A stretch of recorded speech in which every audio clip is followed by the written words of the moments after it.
یہ وہ ہستی ہے جزاک اللہ جس نے اسی سیٹ پر بیٹھ کے درس دیا جس پہ حضور نبی کریم صلی اللہ علیہ وآلہ وسلم بیٹھتے تھے. اور کیا بات ہے، اگر آپ کو اس کا احساس ہونا تو وہ پتہ کیا کہتے تھے؟ وہ کہتے تھے صاحب قبر نے فرمایا، انگلی ادھر کر کے. تو دیکھیں اس وقت کیا سما ہوتا ہوگا کہ وہ جس ہستی کی حدیث بیان رہی اس کی قبر سامنے ہے، اس کی طرف اشارہ کر دیں. وہ فرماتے ہیں 2 چیزیں چھوڑے جا رہا ہوں. آج امت صرف اس لیے گمراہ ہے کہ اس نے ان دونوں کو چھوڑ دیا ہے. دیکھیں ہماری ساری مشکلوں کا حل قرآن و سنت میں موجود ہے. فرمایا 2 چیزیں چھوڑے جا رہا ہوں، تم کبھی اگر ان کو مضبوطی سے پکڑو کبھی گمراہ نہیں. کتاب اللہ اور سنت نبی کریم صلی اللہ علیہ وسلم. دیکھیں آج کتنا آسان ہے یہ حل، اور ہم چھوڑ کے آج امت پوری اور پاکستان تباہی اور ذلت اور پستی کے گڑھے میں گرا ہوا ہے. اپنا مائک بند رکھیں. آپ نے دیکھا یہ ہم ان حدیث کو کاش سمجھ کے پڑھیں. اور فرمایا سورہ نساء میں کہ جو شخص اللہ اور اس کے رسول کی نافرمانی کرے اور ان حدود کو جو اللہ اور اس کے رسول نے مقرر کیے ان کو توڑے، اس کے لیے بڑا دردناک اور بڑا ذلت آمیز عذاب ہے. اور پھر ہمارے لیے بڑا کلیئرلی سورہ نساء کی 150 اور 51 میں اللہ تعالیٰ نے ارشاد فرما دیا کہ جو لوگ یہ کہیں کہ ہم اس رسول کو مانتے ہیں اور اس کو نہیں مانتے، ان میں فرق کریں. اور جو کہیں اللہ کو تو مانتے ہیں رسول کو نہیں مانتے، اللہ تعالیٰ فرماتے ہیں یہ پکے کافر ہیں، 100% کافر ہیں. ہر نبی کو ماننا ہمارا فرض ہے. اور پھر دیکھیں ہم کہتے ہیں ہم نے کلمہ پڑھ لیا، یہاں بتایا کہ کلمہ پڑھنے کے بعد اطاعت لازمی ہے. اگر نافرمانی کی تو فرمایا سورہ جن آپ کے سامنے ہے آیت 23 کہ جس نے نافرمانی کی اللہ اور اس کے رسول کی وہ جہنم میں جائے گا. اور پچھتاوے کی تو انتہا ہے، انتہا ہے. سورہ نساء کی آیت 42 آپ کے سامنے ہے. اللہ اکبر، اللہ اکبر. پتہ ہے اس سے نافرمان کیا کہیں گے؟ کہیں گے کاش ہمیں زمین میں دھسا دیا جائے اور اوپر برابر کر دیا جائے، کوئی دیکھے نہیں کہ آج ہم کتنے پریشان اور کس ذلت سے دوچار ہیں. تو اللہ سے کوئی چیز چھپا نہیں سکے گا بندہ. اور پھر آپ دیکھیں غور سے دیکھیں، جی غور سے دیکھیں. ہائے ہائے ہائے، یہ آپ سوچیں کیا یہ ہم سب برداشت کر سکتے ہیں کہ اس دن جہنم میں چیروں کو کیا کیا جائے گا؟ الٹے پلٹے آگ میں کیے جائیں گے. کباب تلنے والے کو دیکھا ہے نا آپ، باربیکیو گھر میں کرتے ہیں، کباب کو جس طرح الٹے ہیں نا آگ پہ، بالکل چہرے انسانی چہرے کو اس طرح الٹا جائے گا. یہ کون سے چہرے ہوں گے؟ جنہوں دنیا میں اللہ اور رسول کی نافرمانی کی ہوگی. اور وہاں کہیں گے کہ کاش ہم نے دنیا میں اللہ اور اس کے رسول کی نافرمانی نہ کی ہوتی. سورہ احزاب کی آیت آپ کے سامنے ہے. اور پھر دیگر آیات جہنم 115 نساء کی جہنم جیسا برا ٹھکانہ مقدر ہوگا. فرقان 27 میں فرمایا رسول اللہ علیہ وسلم کا نافرمان رسول یا رسولوں کے نافرمان کا حسرت ناک انجام بتایا گیا ہے. اور سورہ نور کی 54 میں بتایا گیا کہ نافرمان اپنے کیے کا وبال بھگت کے رہے گا. سورہ تغابن میں بتایا کہ تم نے اطاعت رسول سے اعراض کیا تو تم خود ذمہ دار ہو، رسول اللہ علیہ وسلم کا کام تو پہنچا دینا ہے. اب ہم زندگی بڑی ذمہ داری سے گزاریں، بڑی سوچ سمجھ کے گزاریں، نافرمانیاں نہ کریں. اور ان جھوٹے سہاروں پر کہ بس نبی کا کلمہ پڑھ لیا، کلمہ تو اس نے رئیس المنافقین جو تھا مدینے میں اس نے بھی پڑھ لیا تھا، لیکن اس کو قرآن نے نمونہ بنا کے پیش کیا کہ وہ جہنم میں جائے گا. یہ آیت، اس پہ کل ہم نے اختتام کیا تھا کہ اللہ اور اس کے رسول اور اولو الامر، میں نے بڑا کھول کے بتایا تھا اولو الامر کون ہیں. ان کی اطاعت کرو، اور اگر جھگڑا ہو جائے کس کے درمیان؟ اللہ اور رسول سے آپ کا کوئی جھگڑا نہیں ہے، آپ ایمان لائیں، ہر ایک کو ماننے کا حق ادا کر لیں. جھگڑا ہوگا آپ کے اور اولو الامر کے درمیان، اور اگر یہ جھگڑا ہو تو پھر اس کا فیصلہ کہاں سے لیا جائے گا؟ اللہ اور اس کے رسول کے قرآن و سنت سے. اور 3 شرطیں بڑی اہم، یہ بڑے غور سے دیکھیے کہ مومن آپ ہم اس وقت ہوں گے جب ہم کوئی ہمارے درمیان بات میں باعث نزاع ہو جائے تو دینی بات تو فیصلہ نبی کریم صلی اللہ علیہ وسلم کی عدالت سے، قرآن و سنت سے، نمبر 1. نمبر 2، اس پر دل میں تنگی بھی نہیں ہونی چاہیے. جب فیصلہ سامنے آ جائے مین میخ نکالے گا گیا ایمان سے. اور تیسری بات، اس کو ماننے کا بھی حق ادا کر دے. یہ ہے ایمان کے بعد مومن کا کام. کیا کام ہے؟ جب بھی اللہ اور رسول کا حکم سنے تو وہ کیا کہے؟ سمعنا و اطعنا، میں نے سنا اور میں نے اطاعت کی. بس یہ ہے اس کے کرنے کا کام. اللہ تعالیٰ فرمانا جس نے یہ کام کیا نا، اولئک هم المفلحون، فلاح صرف یہی پائیں گے. 3 چیزیں ہیں، آپ نے اندر چیک کیجئے، آپ اس حدیث کی روشنی میں اپنے اندر دیکھیے کہ ہم کیا ایسے ہی مومن ہیں جیسا اس حدیث نے بتایا ہے؟ پھر آپ کو سیرت پر عمل کر رہے ہوں گے.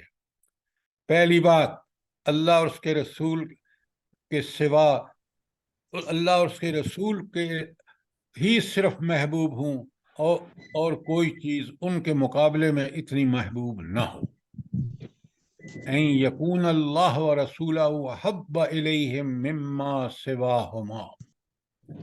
ان 2 محبتوں کے تحت سب محبتیں، یہ سب سے اوپر. کبھی آپ ذرا غور کیجیے، اپنے آپ کو دیکھیے. ہمیں تو مال کی محبت ہے، اولاد کی محبت ہے، دنیا پرستی ہے، ہوس پرستی ہے، پتہ نہیں کیا کیا ہے. تو پھر ہم ایمان والے ہوئے؟ سر جی ایک سوال ہے. جی. موجودہ صورتحال جو ہے اس وقت عوام کی اور حکمرانوں کی، اولو الامر کی، تو آپس میں تو جھگڑا چل رہا ہے. تو اب جو صورتحال ہے اس میں نہ تو عوام ہی اس طرح کی ہے نہ ہی حکمران ہے، تو یہ جھگڑا کیسے ختم ہوگا؟ اس میں کیا کرنا چاہیے پھر؟ آپ نہ عوام کے ذمہ دار ہیں نہ حکمرانوں کے، آپ اپنے ذمہ دار ہیں. آپ نے اپنی آخری حد تک اللہ اور رسول کے حکم پہ عمل کرنا ہے. یہ ہے آپ کا کام. سر جی ملوث تو ہے نا ہم اس کے اندر، کیونکہ ہم عوام تو ہے نا. ہم فتنے کے دور میں رہ رہے ہیں، ہم مشکلات بہت زیادہ ہیں ہمارے لیے. ان حالات میں بھی ہمیں قرآن و سنت پر قائم رہنا ہے. یہ بات سمجھ آ رہی ہے آپ کو؟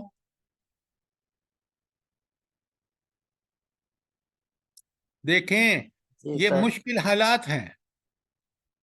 یہ ایسی صورتحال ہے جس میں اللہ نے بڑا اجر رکھا ہے ان لوگوں کے لیے جو ان حالات میں عمل کریں گے. اللہ تعالی ہمیں ان میں سے کرے. حکمران اپنے کیے کا وہاں بھریں گے، عوام جو اس سے بے پرواہ ہیں، دنیا پرستی میں غرق ہیں، وہ اللہ کے یہاں پکڑے جائیں گے.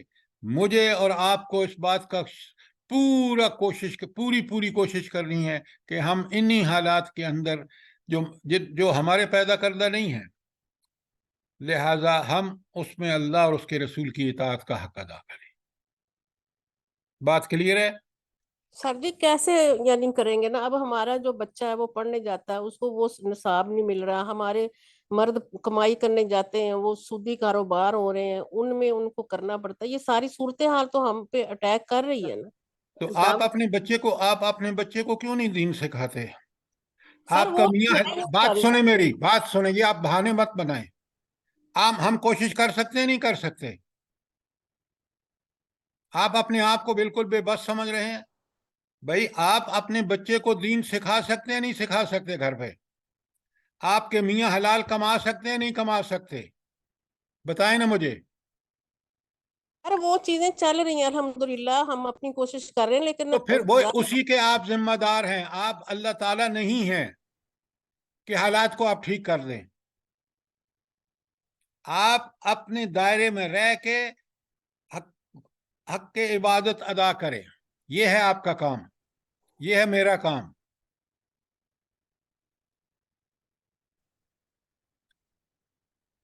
میں آپ کو بھیجوں گا ویڈیو، آپ مجھے نمبر بھیج دیں ڈاکٹر اسرار مرحوم کی۔ انہوں نے کہا کہ جو بھی حالات ہوں آپ کو اللہ کے کام، اللہ کے دین پہ چلنا ہے اور اس کی بھرپور کوشش کرنی ہے۔ بات کلیئر ہے؟ ان کو بھیج دیں۔ گھبرائے کیوں کہ آ گیا؟ ہاں، میں ایسے نہیں بھیج سکتا، جب آپ مجھے بھیجیں گے اپنا نمبر تو میں بھیج دوں گا۔ اور تیسری بات، کفر کی طرف پلٹنا اتنا ہی ناگوار ہو جیسے اس کو آگ میں ڈالا جائے۔ سود کھانے کی طرف اس کو جانا گویا اس طرح جیسے وہ آگ میں ڈالا جا رہا ہے۔ اللہ تعالیٰ کی نافرمانی کرنا گویا ایسا ہے کہ وہ آگ میں ڈالا جا رہا ہے۔ یہ اس کا احساس، یہ 3 پوائنٹ آپ کے سامنے ہیں، ان کو سامنے رکھ کے زندگی گزاریے، یہی سیرت کا تقاضا ہے۔ کوئی سوال، کوئی کامنٹ؟ سر جو یہ استغفر اللہ، جو یہ یورپ کنٹریز میں جانے کے روزگار کے خاطر جاتے ہیں اور نعوذ باللہ اپنی داڑھی بھی ساری منڈوا لیتے ہیں کہ ہم اس کے روپ میں جائیں جیسا کہ وہ یورپ والے چاہتے ہیں، تو یہ بھی تو گناہ گاری ہے نا؟ صرف یہی نہیں، مصر کے اندر ہمارے ساتھ لوگ کام کرتے تھے، وہ جاتے ہوئے داڑیاں منڈوا کے جاتے تھے۔ آپ یورپ کی کیوں بات کر رہے ہیں؟ آپ مسلمان ملکوں کی بات کر لیں۔ آج کل ہر آدمی نے داڑھی رکھی ہوئی ہے اس لیے کہ بلیڈ مہنگے ہو گئے ہیں، ورنہ وہ داڑھی نہ رکھتے مجبوراً۔ تو اللہ تعالیٰ ہم سب کو معاف کرے کہ ہمارے سارے کاموں کے محرک اللہ تعالیٰ کی پسند اور ناپسند ہو۔ اب ذرا بڑے غور سے دیکھیے، یہ حدیث بخاری مسلم کی ہیں اور بڑی زبردست حدیث ہے۔ تم میں سے کوئی مومن نہیں ہو سکتا جب تک میں اس کے ماں باپ، اس کی اولاد اور تمام انسانوں سے بڑھ کر محبوب نہ ہو جاؤں۔ اچھا، اب ذرا مجھے ایک بات بتائیے، یہ حدیث بھی آپ نے سن لی، سمجھ بھی لی، بڑی آسان بھی ہے۔ اس کا فائدہ کیا ہوگا جب آپ کو اور مجھے اللہ تعالیٰ ہر چیز سے محبوب ہو جائے؟ تو کیا مجھے فائدہ اور آپ کو کیا دنیا میں کیا فائدہ ہوگا؟ سر ہمارا راستہ صحیح ہو جائے گا، صراط مستقیم نہیں ہوگا۔ اور نہیں نہیں نہیں نہیں نہیں نہیں نہیں نہیں، مجھے آپ اپنا پرسنل ایکسپیرینس بتائیے کہ جب سر یہ دنیا آخرت کی برکتیں حاصل ہوں گی، ہمیں زندگی بہت آسان ہو جائے گی۔ آپ بالکل صحیح سر بات نہیں۔ میرا ایک تجربہ ہے کہ الحمدللہ جتنی بھی مشکلات آئی ہیں، کبھی بھی ایسا نہیں ہوا کہ اس میں قابو پانے میں کوئی مشکل آئی ہو یا پریشانی ہو، یعنی دنیاوی لحاظ سے بھی اللہ تعالیٰ نے کبھی محروم نہیں رکھا اور کبھی کسی کا محتاج نہیں کیا۔ اور اتنی مشکلات، بعض دفعہ ایسی بیماریاں، اور ایسے وہاں سے نکلے ہیں کہ پتہ بھی نہیں چلا۔ اچھا، میری بات سنیں، جب یہ کیفیت ہوگی نا، آپ کو عبادت میں مزہ آئے گا۔ یہ بھی اللہ کی عبادت ہے جو ابھی آپ نے سب کچھ کہا، کہ اللہ کی رضا کے لیے انسان اتنا مخلص ہو جائے، سب چیزیں بھول جائے، اس کو عبادت، نماز، روزہ، حج، زکوٰۃ، نیکی کرنے میں اس کو لذت آئے گی۔ یہ ہے اس کا جواب۔ سر یہ بھی حقیقت ہے، اور اس کا بھی الحمدللہ تجربہ ہو چکا ہے۔ اچھا، اب آپ لمبی بات نہ کریں، میں جو بات کہہ رہا ہوں اس کو سمجھیں، سب لوگ سمجھیں۔ جس دن آپ کو یہ احساس ہو گیا کہ میرا رب مجھے سب سے زیادہ محبوب ہے، اس دن آپ کی عبادت میں اتنی لذت آئے گی آپ کو کہ آپ حیران پریشان ہو جائیں گے۔ مسلم کی حدیث نیچے دیکھ رہے ہیں آپ، تم میں سے کوئی مومن نہیں ہو سکتا جب تک میں اس کے گھر والوں اور اس کے مال اور سب سے زیادہ محبوب نہ ہو جاؤں۔ آج آپ یقین مانے اس آئینے کو سامنے رکھ کے دیکھ لیں کہ ہم، اللہ تو فرما، رسول اللہ صلی اللہ علیہ وسلم فرمایا تم مومن ہی نہیں ہو۔ یقین مانے آج ہم دین کے تقاضوں کو پس پش ڈال دیتے ہیں چند دنیاوی فائدوں کے لیے۔ یہ ہے ہمارا حال۔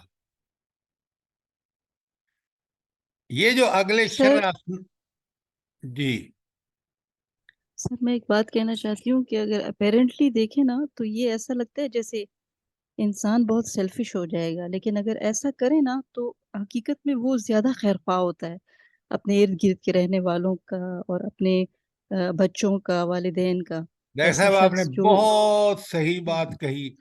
مومن اس وقت جب یہ کیفیت ہوتی ہے نا، اللہ اس کا رسول محبوب ہو جائیں، بالکل آپ نے ٹھیک کہا، یہ انسان پھر دوسروں کے لیے نفع بخش ہو جاتا ہے، اس کی ضروریات اللہ پوری کرتا ہے، اس کو جو خواہش اللہ تعالیٰ، پھر آپ نے پتہ ہے نا کہ یہ وہ کیفیت ہے جب اللہ تعالیٰ کہتا ہے کہ میں اس کے ہر نیک عمل میں اس شریک ہوتا ہوں، میں اس کو فیسیلیٹیٹ کرتا ہوں۔ بالکل آپ نے ٹھیک کہا، یہ ہے وہ سب سے بڑا فائدہ، انسان ہر چیز سے بے پرواہ اور اپنی رب کی رحمتوں کا، اپنی عبادت میں لذتوں کا وہ بالکل ٹھیک ٹھیک مشاہدہ کرتا ہے۔ سر اس میں پھر ایک عجیب خوشی کا احساس جو ہوتا ہے نا، حالانکہ وہ دنیاوی لحاظ سے نہیں ہوتا، بس اندر ہی ایک خوشی ہوتی ہے۔ اندر نہیں، انسان کو ایک اطمینان، ایک سکون، اپنی زندگی کو وہ سمجھتا ہے کہ اب میری زندگی ٹھیک آئی ہے، اپنی اصل پہ جو مجھے اللہ کی رضا حاصل ہو گئی ہے۔ اچھا، ایک آخری جو حدیث ہے نا یہاں اس پیج پہ آپ دیکھ رہے ہیں، اس کو ذرا پکڑے، بہت سمجھنے میں آسان، عمل میں اگر اس کو لے آئے نا، اللہ کے رسول صلی اللہ علیہ وآلہ وسلم فرمایا لا یؤمن احدکم حتی، تم میں سے کوئی مومن نہیں ہو سکتا۔ اچھا، بعض نے ترجمہ کیا تم میں سے کوئی مطلوبہ درجے کا مومن نہیں ہو سکتا، حتی یکون ہواؤہ طبعا لما جئت بہ۔ بڑی زبردست بات ہے کہ آپ کی خواہش اس کے مطابق نہ ہو جائے، اس کے تابع نہ ہو جائے جو میں لے کر آیا ہوں۔ آپ بڑے غور سے سنیے، سمجھیے، اللہ کے رسول کو لے کے آئے ہیں قرآن، اور اللہ کے رسول لے کے آئے ہیں سنت۔ اگر میں اپنی خواہش نفس کو اس کے تابع کر دوں، میرا مسئلہ حل ہو جائے گا۔ میں بتاتا ہوں آپ کو، بڑا غور سے سنیں۔ سب سے پہلے جو بھی عمل آپ کرتے ہیں نا، وہ کسی خواہش کا رزلٹ ہوتا ہے۔ میں سینما جاتا ہوں تو میری خواہش ہوتی ہے کہ میں سینما جاؤں، میں بازار جاتا ہوں تو میری خواہش ہوتی ہے، میں مسجد میں جاتا ہوں تو میری شدید خواہش ہوتی ہے کہ میں مسجد میں نماز پڑھوں۔ تو ہر عمل کس کا نتیجہ ہے؟ خواہش کا۔ اچھا، خواہش کیسے پیدا ہوتی ہے بندے میں؟ بتائیں جلدی سے۔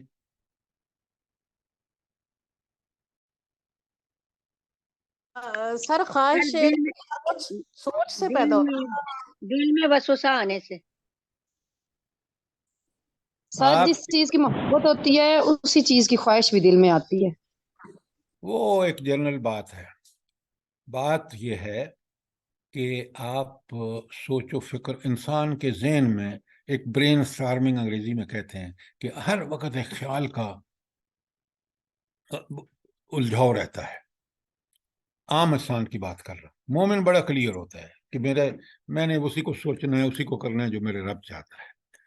لیکن عام انسانوں کی حالت یہ ہے کہ وہ ایک طوفان ہوتا ہے ذہن میں، بازار جاؤں یا سینما جاؤں یا میں دوستوں سے پاس جاؤں یا فلاں کروں یا یہ کروں، یہ آئیڈیاز، یہ برین سٹارمنگ ہو رہی ہے ہر وقت۔ آپ ایک کام کریں صرف، اوکے، یا کہ ایک آپ کی سب سے پسندیدہ خواہش ہوگی ان میں سے کہ میں یہ کروں، اس کو پیش کر دے قرآن و سنت پر، اور پھر جواب لیں قرآن و سنت سے کہ یہ ٹھیک ہے یا نہیں. اگر مسجد میں جانے کی خواہش ہے تو قرآن و سنت آپ کو فوراً اوکے کر دے گا. اگر آپ کا سینما جانے کا پروگرام ہے تو قرآن و سنت فوراً اس کو نو کر دے گا. اب اس کی اتباع کر لیجیے. جو قرآن و سنت کا فیصلہ ہے یہ ہے برائیوں کو چھوڑنے کا ایک بہت اچھا ذریعہ. اب سوال کیجیے. سر آپ نے بالکل ٹھیک کہا ہے، 100% یہی کچھ ہوتا ہے.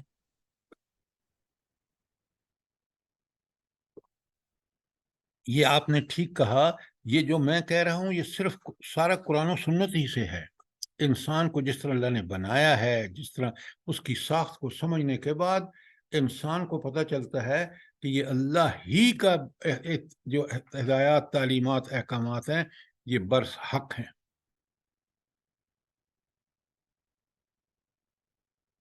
یہ میں نے آپ کو اکثر کہا ہے، 31 اور 32 کو یاد کر لیں. اللہ تعالیٰ سے محبت آپ نے پیچھے پڑھا، حدیثیں پڑھی ہیں کہ سب سے زیادہ مومن کو محبت اللہ سے ہونی چاہیے. اور اس کا ثبوت اللہ کہہ رہے ہیں تم مجھ سے محبت میں سچے جب ہو، فاتبعونی، جب تم میری اتباع، نبی کریم صلی اللہ علیہ وسلم کی اتباع کرو. تو اللہ سے محبت کا ہر دعویٰ جھوٹا ہے اگر آپ اور میں اللہ تعالیٰ کے رسول صلی اللہ علیہ وسلم کی اتباع نہیں کر رہے. آیت آپ کے سامنے ہے، بات بالکل کلیئر ہے. اور اللہ فرماتے ہیں کہ جب تم یہ اتباع کرو گے نا نبی کریم صلی اللہ علیہ وسلم کی، پھر میں تمہارے گناہوں کو بخش دوں گا. اس سے بڑی کوئی انسان پر اللہ کی رحمت نہیں ہے. یہ سب سے رحمتیں بے انتہا، سب سے بڑی رحمت ہے کہ اسے گناہ معاف ہو جائیں. کیوں؟ اگر گناہ معاف ہوں گے تو فائدہ کیا ہوگا؟ کیا فائدہ ہوگا؟ سر بخشش ہوگی، سر اس کی رحمت ہوگی. ہاں، جنت میں چلا جائے گا. اور آگے 32 آیت بڑی سخت ہے. قل اطیعوا اللہ و رسول، اے اللہ کے رسول نے بتا دو صاف صاف اطاعت کرو اللہ اور اس کے رسول کی. فَإِن تَوَلَّوْا، اگر تم منہ موڑو گے اطاعت سے، فَإِنَّ اللَّهَ لَا يُحِبُّ الْكَافِرِينَ، تو اللہ تعالیٰ ایسے کافروں کو دوست نہیں رکھتا، ایسے ناشکروں کو. تو جو شخص اللہ اور اس کے رسول کی اطاعت نہیں کرتا وہ دراصل کافر ہے، ناشکرہ ہے. میں نہیں کہہ رہا، آیت آپ کے سامنے ہے، سوال کیجئے. اگر کوئی شبہ ہے تو پوچھئے. بالکل سر، یہ تو نافرمانی ہی کفر میں چلی گئی. نافرمانی نہیں، یہاں اللہ اور اس کے رسول کی اطاعت چھوڑی. لفظ نافرمانی کا یہاں آیت کے اندر ہے. یہ نافرمانی مومن سے بھی ہو سکتی ہے، وہ فوراً توبہ کر لیتا ہے. یہاں اللہ اور اس کے رسول کی اطاعت کی بات ہو رہی ہے. جی سر ٹھیک ہے. اب ذرا بڑے غور سے دیکھیے، آج جس ہم دور میں رہ رہے ہیں اس میں کیا مشکلات اور کیا گمراہیاں ہیں، اور دور نبی میں کیا تھا. اس وقت برائیاں کیا تھیں؟ شکوک و شبہات پیدا کر رہے تھے کافر کہ یہ تو نعوذ باللہ اللہ کا رسول ہی نہیں ہے، اس نے تو قرآن کو گھڑ لیا ہے. اور جھوٹا پروپیگنڈا، کبھی کہا کہان ہے، کبھی کچھ کہا، کبھی کچھ کہا. تعلیمات سے لے کر شخصیت تک پر اعتراضات. یہ تھا کافروں کا اس وقت رویہ. کوئی سوال ہو تو فوراً پوچھیں اور ایک ایک کو سمجھیں. یہ کافر کرتے تھے، آج کیا ہو رہا ہے؟ اللہ اکبر، اللہ اکبر. مسلمان کہہ رہے ہیں کہ اسلام ناقابل عمل ہے. وہ دور تھا اور تھا، یہ دور اور ہے، یہ فلانا ہے. نئے دور کے نئے تقاضے ہیں. جہاد کو دہشت گردی کہہ دیا گیا ہے. ٹیکنالوجی کا دور ہے، اور پتہ نہیں کیا کیا فتنے ہیں. یہ دیکھیں کیسا کمپیریزن ہے، بڑا غور سے دیکھیں. اس کو ایسے ہی بات پڑھ کے مت گزر جائیں. یہ شکوک و شبہات، آج یہ شکوک و شبہات ہے. اس وقت نبی کریم صلی اللہ علیہ وسلم سے ہنسی، ٹھٹھا، تحقیر، استہزاء، تکذیب. نضر بن حارث ایران گیا اور وہاں سے لونیاں اور گانے لے کے آ گیا تاکہ ان کو دعوت دین کو مکے میں روکے. یہ تھا اس وقت کے ہتھ کنڈے. اور آج کیا ہے، الیکٹرانک اور پرنٹ میڈیا کے ذریعے آپ دیکھ لیں، خود اپنے ملک میں دیکھ لیں، مجھے ایک میڈیا ہاؤس بتائیں، مجھے ایک الیکٹرانک اور پرنٹ میڈیا بتائیں، ایک بھی.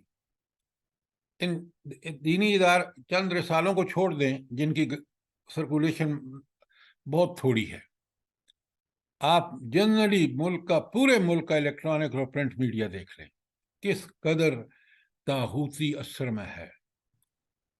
آپ حیران ہوں گے اور میں بڑا پریشان ہوتا ہوں کہ ان حالات میں قرآن نے ہمیں بتایا کہ توبہ طائب ہو کے اللہ کی طرف پلٹ جاؤ، اللہ تعالیٰ تمہیں مہلت دے دے گا. آج تک اگر آپ نے یہ الفاظ الیکٹرانک یا پرنٹ میڈیا میں سنے ہو جو قرآن کا علاج ہے آج کے حالات کا، تو مجھے آج بتا دیں، آپ بتائیں کہ فلاں پرنٹ میڈیا پہ یہ بات آئی ہے. آپ نہیں بتا سکتے.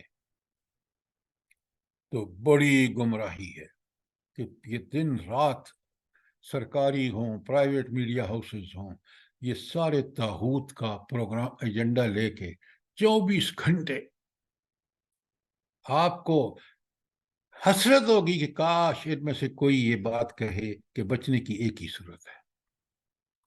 سب کے سب طاغوت کا ایجنڈا اور پروپیگنڈا لیے چل رہے ہیں. کارٹون، مغرب اور ہندو تہذیب کا غلبہ. ذرا دیکھ رہے ہیں آپ یہ کیا آج کی یہ سیرت پر عمل کرنے والوں کو یہ سب چیزیں پوری طرح سمجھ میں آنی چاہیے. ہجرت حبشہ اس وقت ہوئی، اول دوم ہوئی، پھر 1390 میں ہجرت مدینہ ہوئی، اور آج آپ دیکھ لیں پورا شام جو ہے وہ مہاجرین کا، فلسطین کو دیکھتے ہیں، گوانتانامو کو دیکھ لیں، اور امریکہ کی جیلیں بھری پڑی ہیں مجاہدین سے کہ وہ آج تک وہاں بھگت رہے ہیں. آپ اس کو دیکھ لیں، اپنی خاتون کو. عافیہ صدیقی. ہاں، تو آپ آج کے فتنوں کو آپ دیکھیں گے کہ آج کے فتنے کہیں میگنیٹیوڈ میں بہت زیادہ ہیں. مدینے کی ریاست پر بار بار بدر کا موقع ہو آپ دیکھیں، اور احد کا موقع ہو آپ دیکھیں، وہ جو ہو جنگ خندق ہو، بار بار چڑھائیاں. آج مسلمان ملکوں کو تہس نہس کر دیا گیا. فلسطین، آپ کشمیر، خیر آپ تو مسلمان ملک بھی اسی کی تصویر پیش کر رہے ہیں. عراق، لیبیا، سب جگہ پہ مسلمانوں کا خون اس طرح بہا، پانی بھی اس طرح نہیں بہتا. عوام کے ساتھ کیا ہوا ہے سر، اتنا ظلم. تو اب آپ دیکھ رہے ہیں یہ ہے وہ کمپیریزن جس کو ہمیں آج سمجھنا ہوگا، اور پھر اس کے تدارک کے لیے جو بھی کوششیں ہم کر سکیں. مظالم اور اذیتیں، یہاں یہ جو میں نے لکھا ہے اس میں دور نبوی میں مظالم اور اذیتیں، اس سے مطلب کیا ہے اس کا؟ جلدی بتائیں بھائی، سیرت پڑھ چکے ہیں آپ. 13 سال مسلمانوں پہ ظلم 13 ہوتا رہا. سال مکے کے، ویری گڈ ڈاکٹر صاحبہ، 13 سال مکے کے وہ مظالم، وہ اذیتیں، وہ شہادتیں. حضرت سمیہ رضی اللہ تعالی عنہا کی شہادت دیکھیں یہ کمپیریزن بڑا زبردست ہے. پورا وہ زمانہ اور آج کا زمانہ آپ کے سامنے ہے. اللہ اکبر، اللہ اکبر. سر اس کے بعد بھی آپ نے جو بتایا کہ دھوکے سے وہ لاتے تھے، اور جیسے خباب بن ارت کو پیش کیا گیا، دشمنوں کے حوالے کیا گیا. وہ ساری دیکھیں، وہ ساری تاریخ کا حصہ ہیں. بالکل سر. اور آج اگر آپ دیکھیں تو اس سے بڑھ کر ہے. پورا عالم اسلام جو ہے وہ، آپ اگر دیکھیں آپ حیران ہوں گے. یہ جو اس سے پہلے یورپ میں ہوا ہے، بوسنیا میں، وہ لوگ بیچارے دین کو بھول چکے تھے.